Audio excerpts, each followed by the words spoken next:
Hey, what up? This is Moet, producer on the Producer Podcast with Crazy Drayz from EFX. Check it out.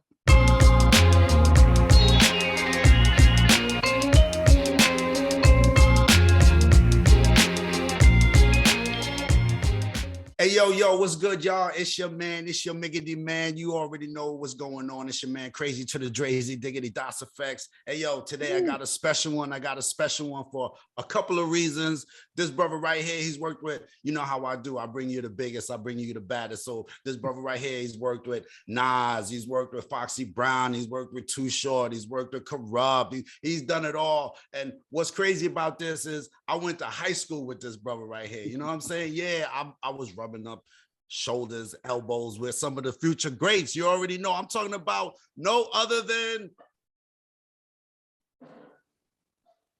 yeah, check me out, y'all. Check me out. I got to give him this type of intro, folks. This is my brother, my man right here. You hear where I'm going with this?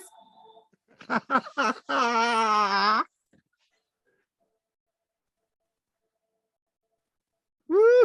If you know, you know. Hey, yo, give it up, y'all, for my brother from another mother, producer extraordinaire, Moet.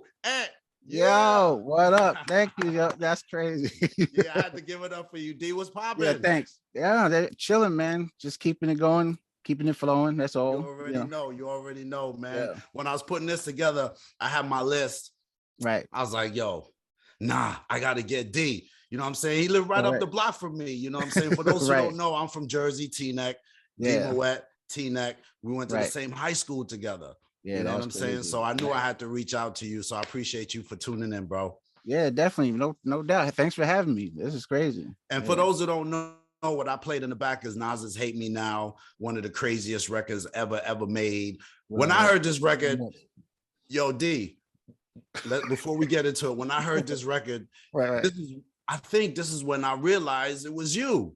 Yeah, a lot of people didn't know that. Yeah, a lot of people didn't know that. You one of them producers too. You want to low. You like to stay away in the shadows. Super low. Because that's how you was in high school. That's how I was. You know what I'm saying? So let's officially start. This is my man, producer extraordinaire, Moet from Teaneck, New Jersey, originally from Harlem. Yeah. Right. So boom, you came to Jersey because I want to jump into your early beginnings. Yeah. So in high school, we knew you as DJ Moody D. So you started DJing first. Yeah, started DJing first. Seeing my brother and them. That's when hip hop was like really. We're talking about like 1983.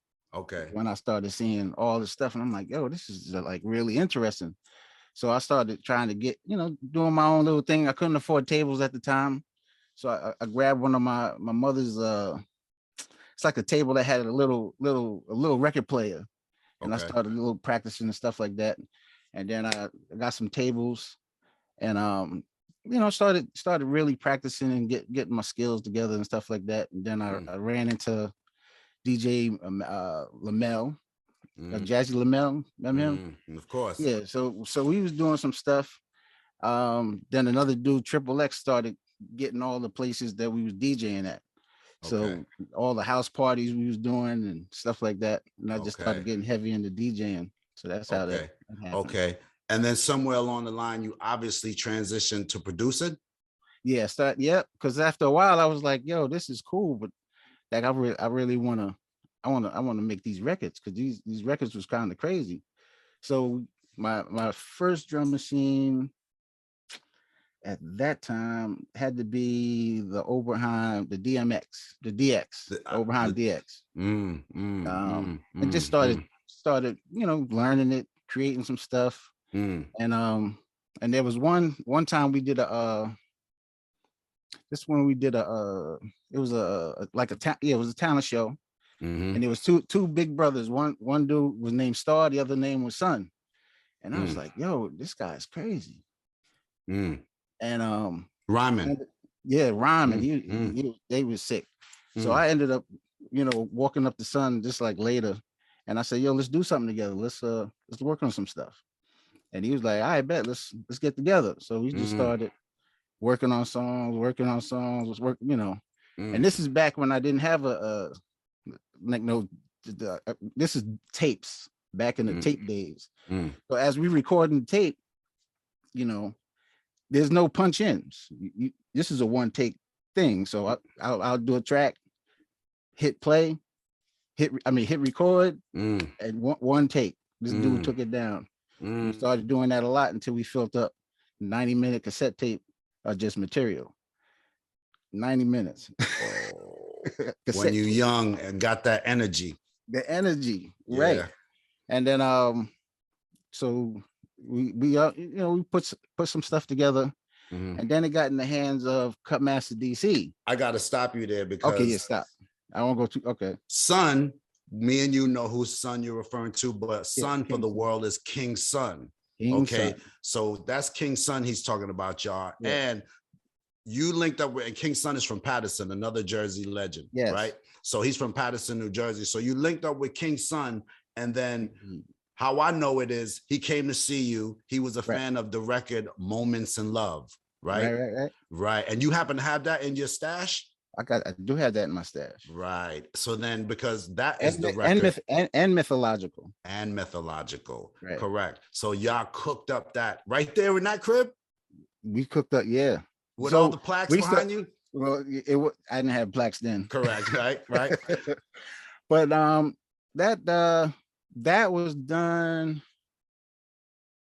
That was done here, and then once we got signed, we went to like a real studio, and Cutmaster DC was the cat that took us on, took the tape in. And we got signed to Zakia Records. Zakia. And only other people on Zakia, I think at the time, was Eric B, Rakim, and them type of thing. Yeah, right? Home Eric B and Rakim, Okay, Then it started, then it was getting crazy. So right before we signed, I didn't want to sign as Moody D. I wanted a name that had more substance. So I still want to keep the D. D represents drums, D represents determination. MO is for Moody, my last name, ET Entertainer. So it just had more style, like D Moet just had a ring to it. So we just formed the group King Son D Moet, and that's it. History after that. I'm already thinking, all right, so where the name D Moet? Moet. I'm thinking drinking, Right. Moet. Everybody thought that. Right. Okay. So you did a DOS effects. You was taking names. D is for Dre, A is for N, S is for Scoob. Right. So okay. And at the time, Moet was a big dream, but Moet's still big, Right. But it definitely had class to it. It had a ring, and we just went with it. So what was your role in the group? You were more as the producer? DJ, yeah. So y'all put out Hey Love, shit is all over the place. And what's so crazy, we went, now it was originally supposed to be a sample like the demo. And then when we got to the studio, I forgot to bring the record. So now studio Talk time. There's no getting on, there's no internet. You got to get on your feet, go to the record store, try to find this record. I left it in Staten Island somewhere. That's where DC was staying at. I said, oh my God. So the engineer at the time, he was like, yo, what y'all looking for? I said, we're looking for Moments in Love by Art of Noise. He said, yo, that's crazy, because they was just here the past night. I said, are you kidding me? He said, yeah, they still left the equipment. I said, yo, is there any way we could use the equipment? He said, I don't see why not. So we started pulling out, oh man, what was that keyboard? I think it was an Oberheim keyboard. We used to start putting what they used to make the record. You lying. We replayed that motherfucker. You lying. Whoa. You lying. Yo, D. First of all, whose idea is it to use Moments in Love? Like, why that record? That record always was dope because we used to play it in the clubs, but we used to put on 45. Okay. Yeah, and that's how, just to do something different. But we used to mix it with different records, but it was on 45. But I always wanted to do a track to that. Okay. And then when they heard it at Zakia, they was like, "Yo, this is the one." Yeah, that was the one, and that to me was the least of them. but that's the one they want to go with because I guess that was more radio. Yeah. So you played it. So you in the studio. I'm sorry. So you in the studio and you play it. Go. Yeah, we replayed it. It was me and Cutmaster DC. Yeah, and he said, "Yo, this is gonna be crazy." I said, "Yo, this is crazy. Way better than the sample. Way better than the sample." But are you a musician too? I play around. I mean, so you just play. I'm heavy at program. I could play, but I'm not like I can program some shit. That's my thing. I thought it was the original sample, dude. That's what everybody thought. No. Good. You know, that brings up a question. So being that you played it, how did the pub go? You know, did you have to pay for sample and all that? No. Yeah. Because that's interesting that you just said that. Yeah, like that's a different thing. It ain't the same as sampling it. It's replaying it. Takes you out of people's work. So you don't have to. Yeah. Right. That's dope. That came in dope. Yo, so boom, you link up with King Son, y'all drop Hey Love and y'all on Zakia. Yeah, and then Mythological, that was crazy.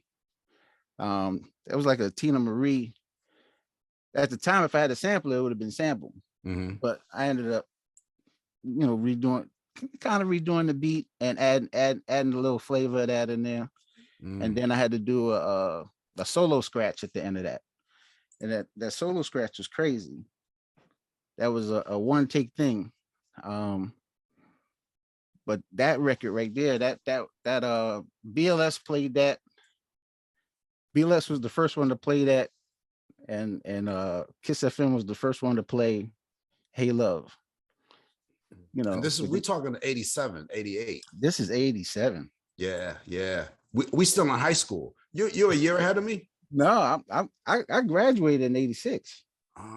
Okay. Yeah, I graduated in 86. Yeah. Yeah, and I came in 84. Okay. Yeah. So I came in. Woo. No, yeah. So how did it change your life, bro? Like, so what happens after you drop Hey Love? You guys touring and you got the bug now for production? Touring. We doing different shows. Like sometimes 2 shows, sometimes 4 shows a week, just going different places. Okay. And and then after a while, what happened then? I think we got to, which one is that? Oh, that's when hold up. Man, Run DMC was on. We went to where Run DMC was at. Okay. What was that? Not you mean the label? Profile. Yeah, Profile. You went to Profile. Oh, yeah. Word. Okay. So that changed the spectrum of stuff. In a good or bad way? What do you mean? It broadened stuff up. Okay. Because then we started going other places doing shows like in Capitol Center. We was in Philly. Just doing different things like that. And then me and Son kind of we started growing apart. Like okay. Yep. Yeah. So then after that, then I had to regroup pretty much. And then that was the end of the 87 era for me.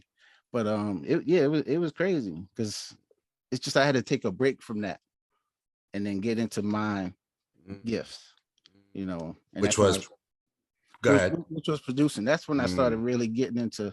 I wasn't big. I didn't do sampling yet. I wasn't there yet. That was 87. But when I'm pretty sure when I heard it was what record was that? That was Chuck D. When I heard Yes, the Rhythm, the Rebel, I was like, what the hell? What is that? Like, what? How do you do that? Bomb Squad. Shout out to Keith. Bomb Squad was crazy. I'm like, what? Yo. Okay. That's when I had to get in. I had to figure that out, and that's when I started getting into sampling and stuff like that. Yeah. What equipment are you using now at this time? Well, right at that time when I got into I got the SP12.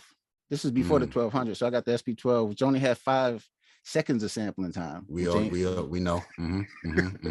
So sometimes you had to get creative with it, speed the record up, then slow it down. And what I did like, you get more sample, but it made it gritty. That gritty sound, which was really crazy. But yeah, the SP12. I'm not sure the keyboard. The keyboard I used, it was like a Kurzweil or some type of, like I didn't mind it because if I play something, I'll do something to the sound, just to alter it a bit, give it a different flavor or something like that. So D, you're starting to make these beats now, and I feel you too, because you're like the 80s. What I've learned is once these 10-year gaps go by, the music changes. So I know what you were going. The 80s switched into the 90s, and I know where you at. So you're starting to make these beats now in the 90s, and are you now, do they know you from the Hey Love thing? Because your first, or from what I gather is, like for instance, Hurricane G was like in 97. Yeah, 96, 97. Yeah. Right. So, and Hurricane Gloria is who I'm referring to. For those who don't know, she was part of our crew, the Hit Squad. She was like the only female in our crew. So you're working. So is it about then when you kind of make connections with artists? Right. So when I came back and when I started getting back into it, it's now some years passed. So it's probably now the 90s, because that was the 80s. Correct. And now we're in the 90s. Correct. So did a few things, but that got us to getting the publishing with a publishing deal with Jelly Bean Benitez at the time. Okay. Well, then I was with Jumpin' Bean Benitez. Shout out to Al Butter, because he was the cat that was there that signed us. And when I say us, I'm talking about my brother, Mike Millions. Okay. So he made sure he handles the business. So, I see. Okay. You always need somebody in the cut. You already know. Yeah, we do what we do. They do what they do. They do what they do. Yeah. You do what you do. I do. All right, good. That makes the lane. I'm in my lane. Teamwork makes the dream work. I already know, bro. You already know. You already know. So you got up with Jelly Bean, got the situation. And then now another. That's like another phase. Now, because I didn't have Plaques yet. Okay. So right before I got with Jelly Bean, I was with Pick Connolly from Surface. So we linked up because he wanted that street, that sample, that hip hop sound. He had a group called Too Loose. So we just started doing a lot of stuff, and they ended up getting signed to, I believe, Atlantic Records, I believe at the time. And they never came out. Some stuff happened. But that's when I learned a lot of my chops, and learned how to keep, the studio, the studio in the crib, And a little side note, aren't you related to one of the dudes from Surface?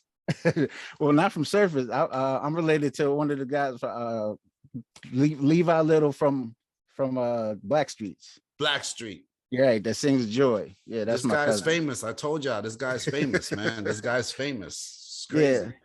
So that plays a part, because he had a girl group that he was working with, but at the time he was singing a song that about to come out and just crazy smack the world up. But when he it was a girl group. They was talented. So what I did, I snuck them in the studio, because this is when I was down in Virginia, and that's when I was working with Too Loose. And as I was working with that group, while everybody's off doing something, I snuck the girls in the studio and started working on a bunch of stuff for them. And nothing never happened with the girl group, but what happened with one of the girls, they flew to Cali, and that's when, now this is like 94, I believe it's 94. This is when like Snoop was boom, like when Snoop came out. So Kurupt heard the tracks, and it's like, yo, who did the tracks? Oh, D Moet. Yo, get that motherfucker on the phone. That's when me and Kurupt linked up. And that started a whole nother relationship that was about to kick off crazy. And you worked on his Corruption album. That's right. Correct. Okay. Yeah. That This was is some when he good left stuff. Death Row. Okay. What's this? Yeah. Yeah, you did It's a Setup. You did a few joints. You did It's a Setup. You did That's the second album too, for those who don't know. You did It's a Setup. Go ahead. Game. I think Game. Yeah, you did a few joints on that album. Yeah, and then I think Devontae Swing was on that album too. He heard the stuff I did for Kurupt. He said, "Yo, can you make my stuff bump like that?" I'm like, "Yeah." So, so I mixed a couple of his joints that's on the album too, just to give it a thing. But yeah, me and Kurupt, that's the dude right there. I ain't gonna lie. You had a good. How was it recording with him? Was he coming from? Well, he came right when he left Death Row. He came over here, started Wall Street Records. That was that in Philly. And he always came up. He brought some artists with him. We working, and we finally came up with something, and he flew me to Cali. Yeah, I mean, well, that's when we first met. He flew me to Cali, and oh man, it's so much. That's a lot. That Kurupt life with your story is crazy, right? Yeah, crazy. Right. But there was a time we was in the studio. Dr. Dre sitting here. He's listening to stuff. He's playing stuff that I did. He plays this one track. Dr. Dre was like, he's like, that's the one. And Kurupt like, oh no, that's one. I want to play this one. He played another one. And Dr. Dre was like, that was all right. But he said, but the other one though, he said that's the one. And at this time, he this is when beepers. So he got a text from somebody. He had to go to the hospital. He said, "Yo, what's up? What are you going to the hospital for?" He's going to see Eazy-E. So how crazy that is when you see the NWA movie. That's the day he went to the hospital. So that was crazy. For you to watch that, right? You was like, yo. I was like, damn, I was there that day when. Whoa. Yes, that was deep. Whoa. How was it being around Dre production wise? Did you when I was pick his ear for stuff? He's incredible. Like his ear, he's dope. Period. Yeah. I mean, pick his brain. Yeah, I mean, I was only around Dre a few times in my career, and I tell it all the time. I was at his house. He had a house party, and that's the only house party I've ever been to where they were only playing Death Row records. Right. We were there the whole night, and for 4 hours they only played Death Row records, and the party was jamming. I'm like, you ain't gonna play nothing else, but the Snoop joint is hot. Oh, never heard this Dog Pound joint. Right. Oh, this is Tupac joint now. Yo, 3 hours they just rocked out Death Row. Crazy. Right. Crazy. Wow. So a lot of people think you working with Kurupt was a link through you now working with Foxy Brown, but that's not how, because they were. No, that is how, because that's why I had to tell the story with how I got to Kurupt, because Kurupt started. That's when he was dating Foxy. Okay. Okay. And then when he was dating Fox, Fox was like, yo, who's doing your shit? He's like, D Moet. He said, yo, I need some shit on, from D. So that's when she got blessed with Baller Bitch, and Baller Bitch had Too Short. That's And this is the China Doll album. That's the China Doll album. She's working on the China Doll album. Right. And then you're playing her beats, because we're going somewhere now, right? Right. But okay, so you're playing her beats, and then one of these beats you happen to play for her is by a man named, which I never even heard, bro. Carl Orff. Song is tell me, bro. Well, that's where the original record is from. Right. Crazy. Carl Orff, yeah. O Fortune is the record. Bro, what are you doing with a record like that in your collection at all, bro? That's, first of all, I played the whole record. I'm like, what is this? Right, because when you hear the beginning and then don't drop to nothing, you're like, yo, that would be crazy. Like, that's the last piece I put on to that record. But if you want to talk about Hate Me Now, yeah, of course. I mean, yeah, because that's the obvious. Because you play, for those who don't know, you're working with Foxy at the time on China Doll. You playing her beats. You play her Hate Me Now beat. Go. No, when she heard that, she wanted that on the album. And then that, and she heard Baller Bitch. The only one that made an album was Baller Bitch. At the time, that record, you know, Hate Me Now, they passed on it. So, you know, one thing led to two. It got to who it needed to get to. You know, the only thing is, it just, there was some things that was just done. It wasn't done the right way. You know, as often in the music industry, you know right, what I'm saying? Because everybody gets something. Yo, this is hot. Oh, boom, boom. Yo, who did the joint? Oh, I don't know. Oh, so and so did it. Yeah, he did that. He does stuff like that. You know, and I'm, you know, but I'm like, you know, the next time I hear that, it took, you know, it already on the radio. I'm like, whoa, hold up, what's going on here? So hopefully I'm getting paperwork, right? But that ain't happened. So I mean, but we straightened everything out, you know.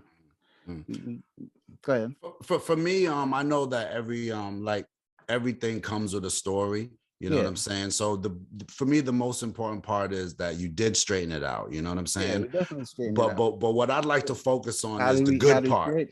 The good part of this. You know what I'm saying? Because you know, when you hear the intro to Hate Me Now, is it automatic for you? Like, yo, I got to use this.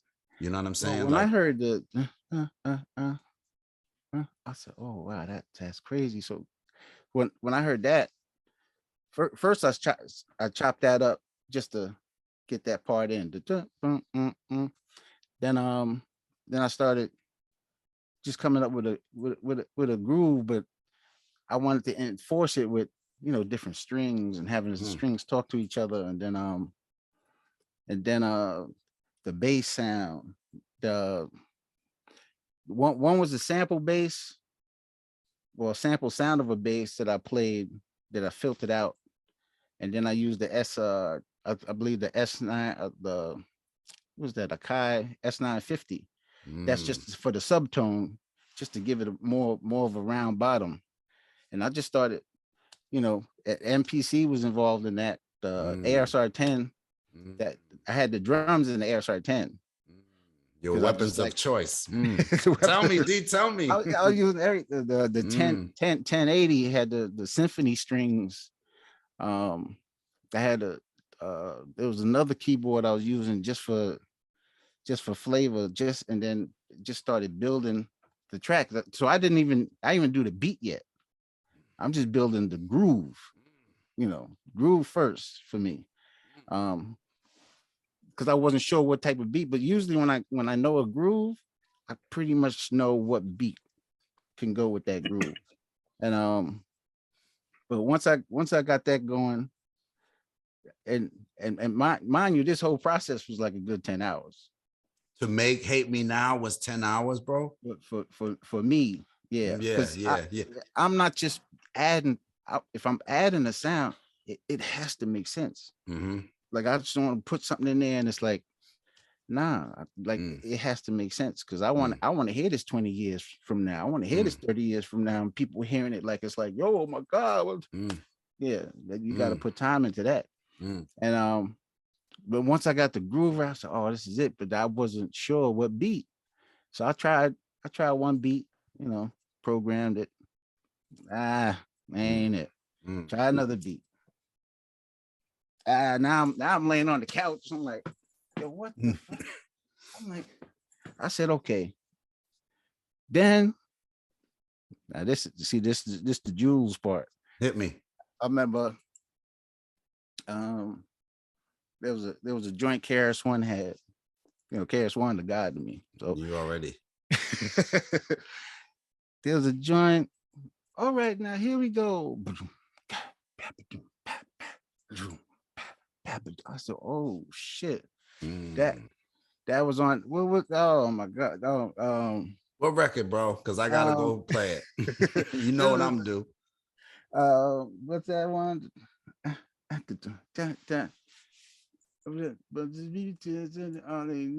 is that joint? Oh my God. you just got hit with a brain fog with a whole bunch of melodies. Yeah. I know. um, I know. Give me one bar and wait, I could probably think of part time sucker. All right, now here we uh go. mm, Yo, when I heard that I was like, yo, I said, and this was when I was like when we got signed to when we was the Kia times, like when I ran into Scott LaRock, me and Scott LaRock, like, you know, I remember when he told me they got signed to Zomba and all that, and I'm like, yo, they're gonna, you know, do their thing. But when I heard the album and I heard that record, I said, yo, I always wanted to do something to that. And at that moment, when it was time for that fourth beat, when I started, yo, that was it. So now I'm in here bugging. I'm probably the only person on the planet bugging right now because I got a gift that the world need to hear. Yeah, bro. But it wasn't finished yet. It's just when I added that intro. When I added that intro and that beat drop, I said, "You can't nobody tell me shit." That's it.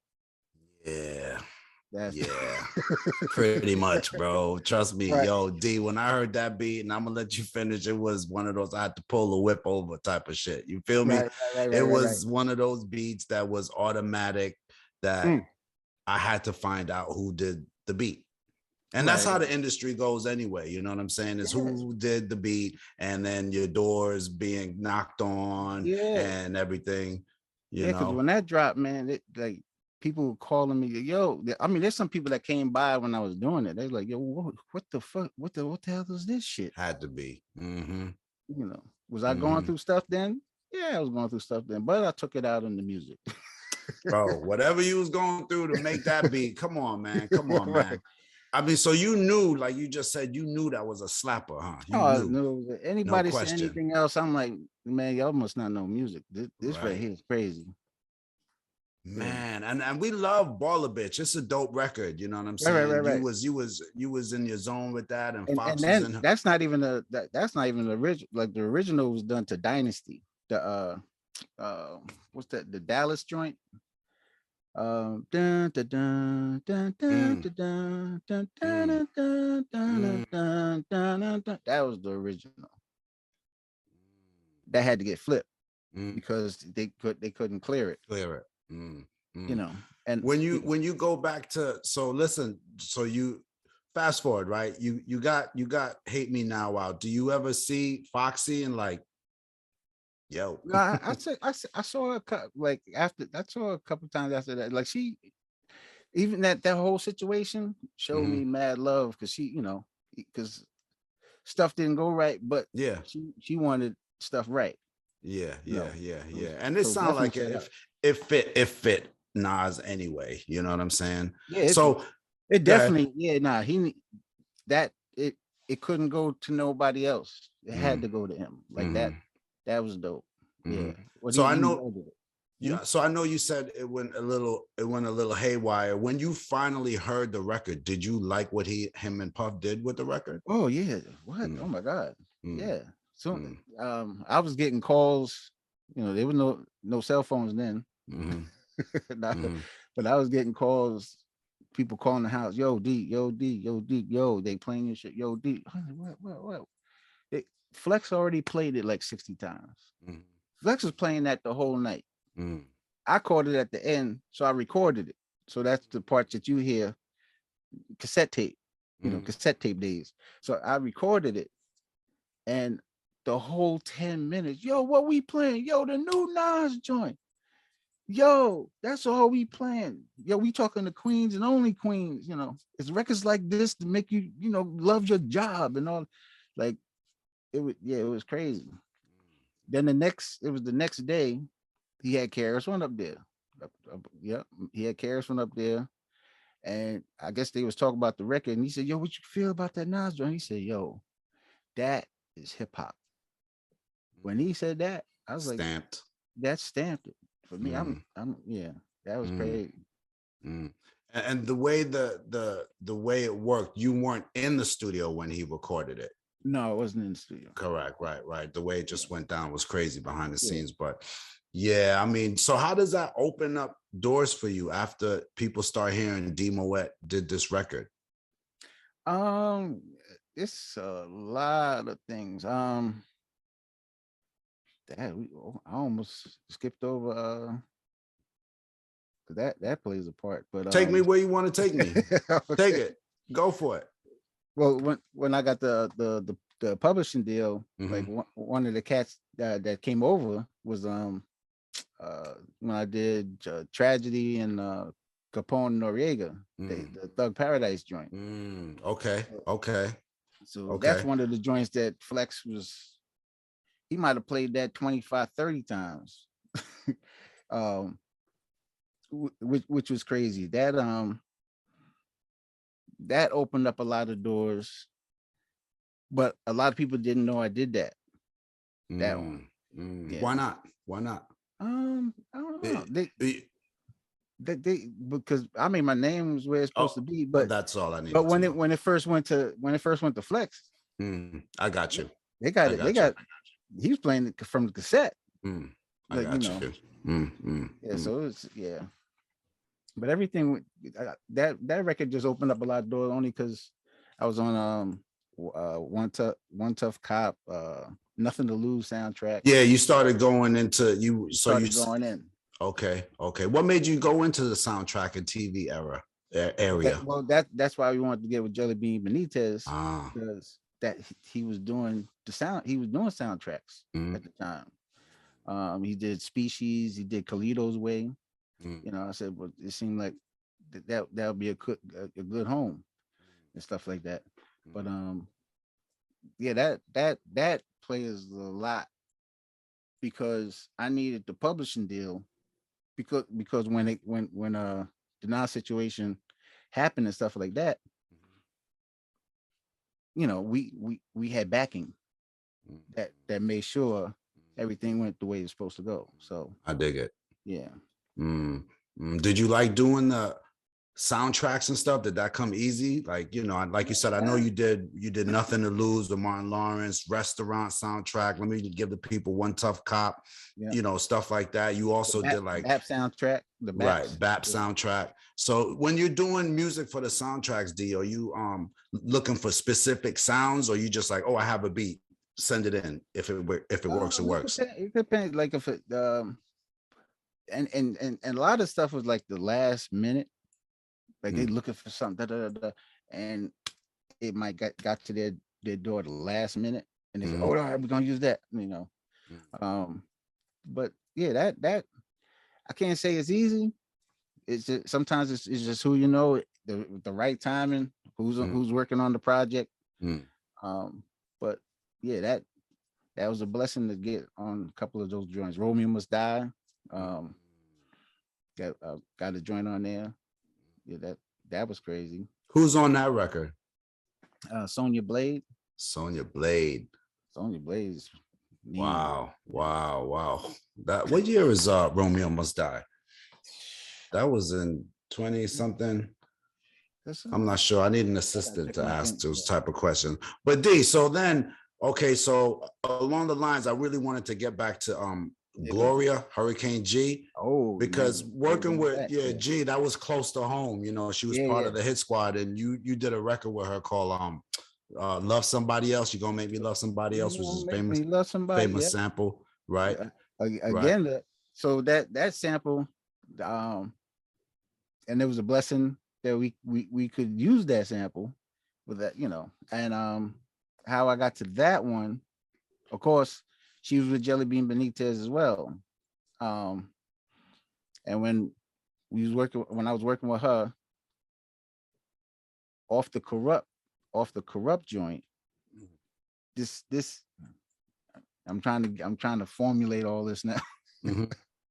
So when I was working with Kurupt, of course he's tied in, that's the Philly mob, little, couple things going on. I just needed to get to the people that did that song so I can get the clearance. Once they found out who he's with, they was like, "Oh man, they Good to they go. they blessed it, yeah. And all of a sudden we just started working, and that song came out.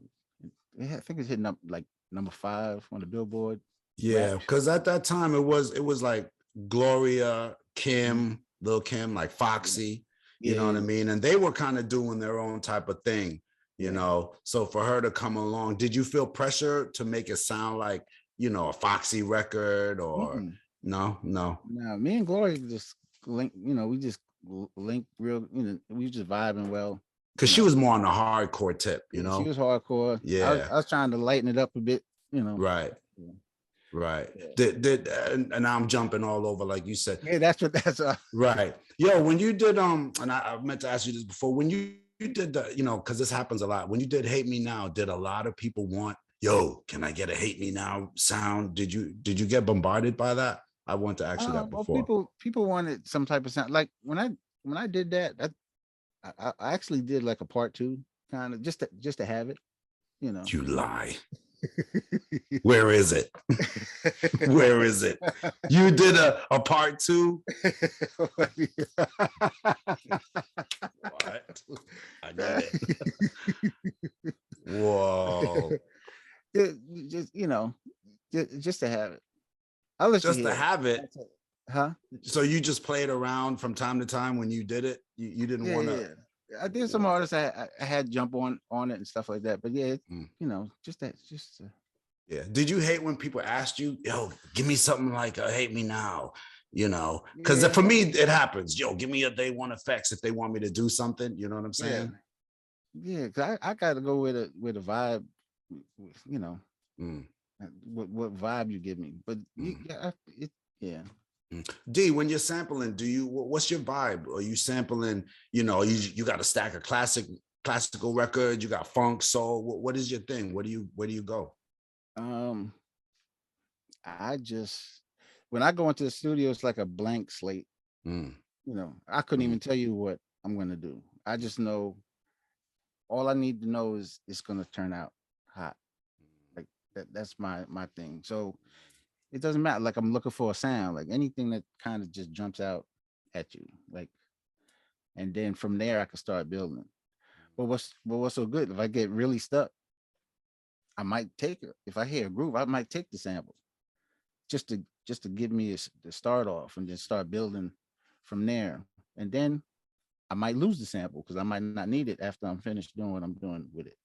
Um, so it doesn't matter to me. Like okay.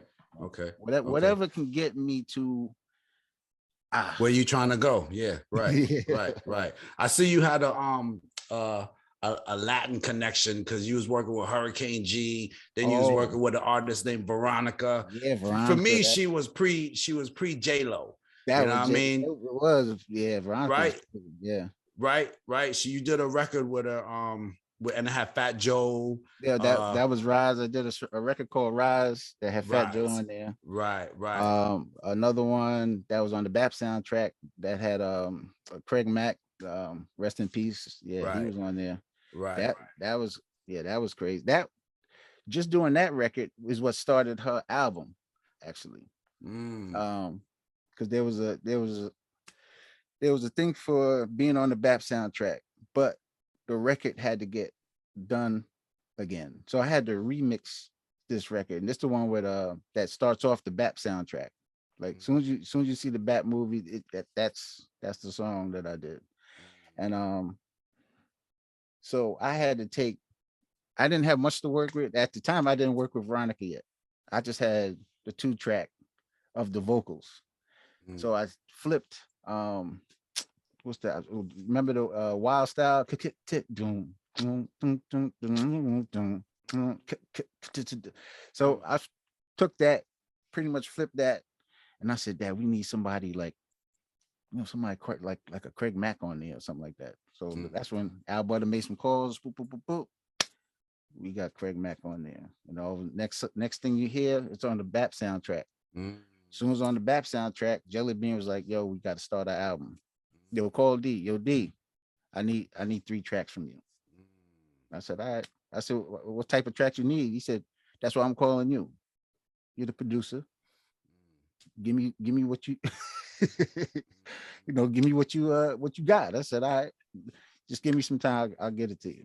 And being a hip hop producer, we're talking R&B now. So was it a Was R&B. challenge for you? Yeah. So was it a challenge for you? Not really, because when I do hip hop, I'm still adding elements to R&B. Like a singer can actually still sing on what I'm doing. Mm-hmm. So I try to incorporate R&B. I incorporate everything that influenced me as a kid growing up, and just kind of make a mesh of, you know. But yeah, that's how I pretty much create. Mm-hmm. She had that. All my influences go into what I'm doing. Mm-hmm. And speaking of influences, who were some of your influences at the time, D? Like producer wise, who were you Producer checking? wise, Yeah, who was you checking? Well, in the beginning, I could definitely say Mantronics. Mm. Mantronics is ridiculous. Mm. Molly Mall, Shan Molly Mall, Mm. the Bomb Squad, Mm. when Dr Dre and like that, Mm. I can keep on going. Teddy Riley blew Mm. my mind. Mm. Then the Godfather, all it was the Quincy Jones, like, Mm. you know. Mm. Mm. But Mm. Yeah, that definitely, makes sense. yeah, but definitely Marley, because you know, just some of that shit was crazy. It It's was just still crazy. ridiculous. Yeah, still crazy what Molly was It's doing. like, what the fuck is he Yeah, doing? Molly was on a different level. Yeah, Yeah, he was definitely on. Yo, working with Veronica, right? yeah. And then when you saw years later, or however many times later, when J-Lo came out, were you like, I was already there? I was did you ever like try and approach J-Lo to get any work with her or anything like I that? did. Yeah, I didn't have no tie. Yeah, I had No no way to ties, get right? there. Yeah. Okay. Yeah, yeah, I mean, there yeah. was a writer that used to come here, really talented dude, Curtis Richardson, but he ended up writing for her, which was dope. So, this is almost like home base for a lot of people. Mm, mm, mm. And then from Veronica, where does it go from there? Well, Veronica, then there was a group, Voices of Theory, the Spanish again. Mm, Um, so I did like 3 joints. Boys the Men did probably 4 joints, and mm, when I was working with that, what happened to that one? When I was working. This is when Kurupt was coming by, and Kurupt was like, "Yo, what you working on?" mm, So I played in the joint. Yo, I need to get on that. I said, "All right." mm, mm, hit the mic. He went in the booth, lay the joint. But that was dope, because when we just shot the video, we went to Miami, and that's when they was flying Kurupt. Kurupt was dating Foxy at the time, so mm, it was Kurupt, Fox, me, my brother. We go to Miami, mm. shoot the video for the dudes. Um, um what happened? Let me jump in, because the reason why I asked you is because I know you've worked with, and you could tell some of those quick ones, but I know you've worked with guys like Carl Thomas, Alicia Keys, and some of these records, even though they didn't come out for whatever political reasons, Right. but go for it. Well, when I got to go back when I got signed to Jelly Bean Benitez. That's when and Butter definitely gets the credit for that, because Butter knew Jeff. Jeff is Alicia's manager at the time, and that's when they brought her over.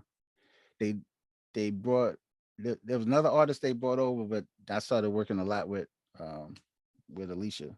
We just working on stuff and getting things done, and da da da da, until she had the showcase. Yeah. Oh, I see. I got you. You were she was young. This was pre blah blah. Yeah. She was like she was 16. 16. That's But just she right. was she was incredible. Like incredible. Like Yeah. you already knew, like, yo, she come out. It's a Riz app. Yeah, and I'm gonna ask you, like, you got a mystery Hate Me Now cousin track. You got some Alicia Keys joints in the stash somewhere? You probably do. I actually do. Yeah, I got one. I got a couple of them. Yeah. Damn, we might have to have a special session where you break some of these joints out, play like this much of it, bro. I need to hear that, man. And you work with like Nate Dogg and people like that. Well, Nate, when I went out there, that's when I went out in when I was out in Cali, and everybody jumped on this joint. It was Kurupt, Daz jumped on it, Snoop jumped on there, Nate Dogg jumped on there. I was like, oh, this is gonna be crazy. But that one never came out, and I don't even have a copy of that because at the time, Suge wasn't letting nobody leave with stuff. And I was like, damn. Yeah, but Man, that was you need that to was get crazy. these joints. He's locked up, bro. You got the Death Row's open right now. I don't think there's a lock on the door. You can go. I don't think there's a lock on this. Nah, you could just. Anybody in here? That's You know crazy. what I'm saying? Yeah. So yeah, you had you have a crazy discography, bro. From and then you did like video games. You the NBA 2K. That was a blessing. With LeBron. Yeah, when they Right. used that, I was Right. like, yo, that like, you can't get no bigger. And then when I get a call, I say, yo, your publishing look pretty good. I was like, okay, yeah. But and what else? I guess that tell you the truth, that track still gets a lot of love. Like, Which one? well, hate me now always, Nah, like, come on. yeah. No, you're gonna be forever known for. Right. That track comes in before you even enter the room, bro. That track precedes you. Right. So if you want, you can't run away from it. You know what I'm saying? Right. So and then yeah, that was definitely a special one. I ain't even gonna lie. I was gonna say something about that one. Yeah, that was crazy. But what that's what I was gonna say. Like, nobody know I was the Demo Wet. The same Demo Wet did Hey Love Mythological. Of course not. Yeah. Of course not.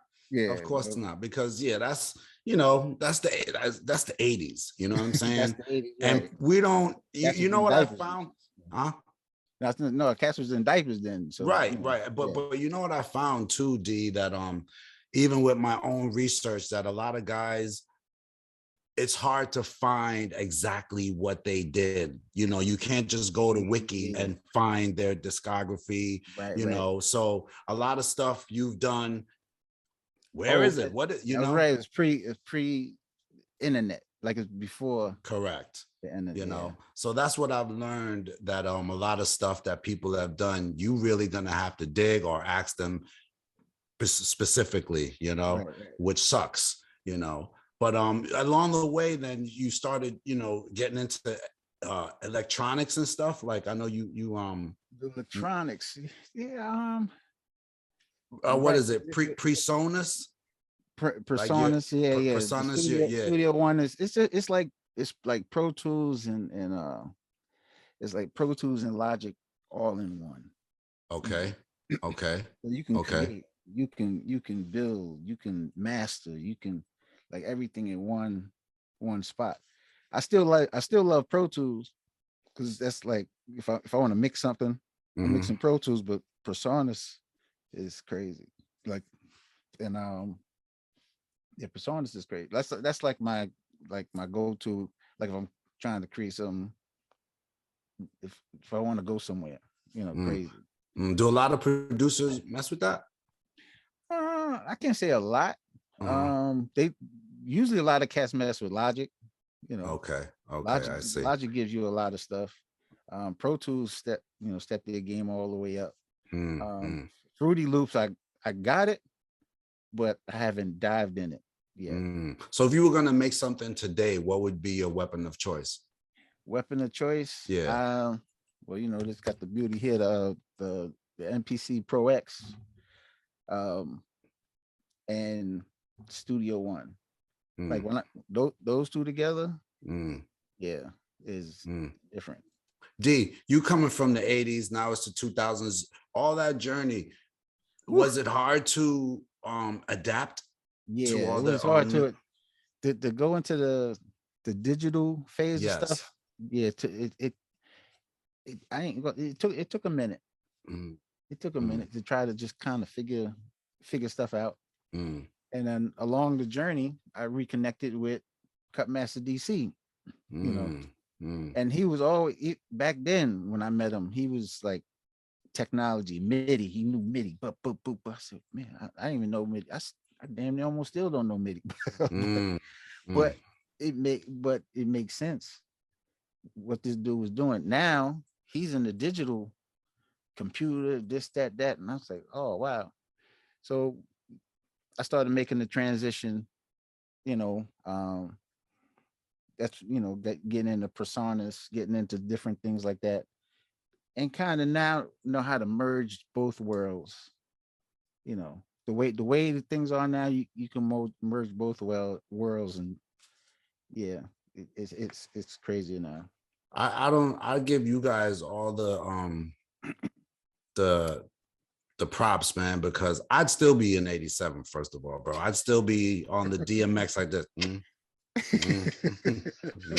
with the manual, like. Right. Mm, mm. So for me to hear you like, yeah, then yeah, Pro Tools, I'm like, damn, bless you, bro, because yeah, it evolved. You know what I'm saying? Yeah. So I would have been stuck, bro, no question. So Right. props to you. But I know you sitting before we wrap up, and I appreciate you Yeah. joining. No problem. Your billboard I'll looking give pretty you a few. nice back there. Can we take a look? What's that wall looking like? What's that all about? Oh man. Well, up here, this is I got one for Romeo Must Die. Mm, That was April 2000 mm, certification. mm, I got one for Hate Me Now mm, pop album, mm, you know, on the pop side. I got one for Hate Me Now again, but this is the R&B mm, certification. mm, China Doll, I got one. mm, The pop album, China Doll again, R&B album. mm. Corruption, that's Veronica dance joint. I'm in love. Um, yeah, and it just keep on going. The War Report, Mm, something else. Hurricane G joint. mm. You know, Yeah, people don't know. I've been to that on sacred space. Yeah, and it's crazy, y'all. When y'all go up in there, it's crazy. You just want to touch, but you don't want to touch. You want to look. You know what I'm saying? This is 16-time Billboard dude you're looking at. This dude is decorated. You know what I'm saying? So, but yo, D, man, if you want to, before we wrap up, anything you want to touch on? no. I'm good. Mm-hmm. I got my eye on a few things. There's definitely a documentary coming, so there's Okay. that so that would really go more into depth, and then Okay. really, About your yeah, journey. just his journey. Yeah, and that's all it's about too. It's just Mm, just his journey. mm, Um, and now I got a granddaughter, so mm. the circle of life continues. You prop her on your lap and say this key, this button. Yeah. You know what I'm saying? Oh wow. Okay. We need more female producers. You know what I'm saying? Oh yeah. There's some though. Yeah. Yeah. Yeah. I'm There's trying some. to get one or two of them on here. You know what I'm saying? I'm Oh working. yeah. Me and my staff of two, we're trying. That's what's up. but yeah, but D, before I let you go, in terms Yeah. of new rappers, this is just a general, would you work with Okay. any of the, yeah, would you work with? Yeah, I would. Yeah. Yeah. I mean, they dope. I mean, Mm, it's just another form like when we was coming up. You like, mm. they got their own lingo. Like, Because I asked because their sound, their style of beats are different. You know what I'm it is saying? different. So Right. I know, you adjusted, you did R&B, Yeah. blah, blah, blah. But when it comes to what they're making, it's you're a boom bap, you're a soul, Right.